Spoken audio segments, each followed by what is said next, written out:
This lecture focuses on how to use nested conditionals in our programs.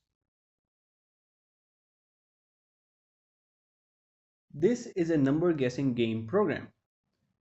In this, we are using a random number module, and from that specific library, we are importing randint, or otherwise known as random integers. In the third line, we are specifying a range between which the computer will select a random integer, and in our case, it is between 0 and 1000. In the fourth line, we are printing the number here to test the entire functionality of the program and evaluate all scenarios. First up, we have a while loop which continues to run as long as the inputted value doesn't match the random integer.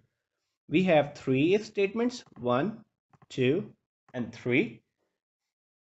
In the first case, we evaluate if the value is greater than the random integer, and in the other one, we are evaluating if the value is less than the random integer.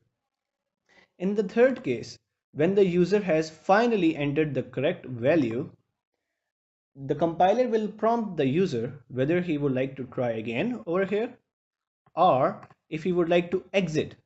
In case the user would like to exit, he would have to enter -1. And in that case, we have a nested condition over here which will be true and the program will terminate. If he does not enter -1, the program will run again and another random value will be generated. Let's see how the program works now.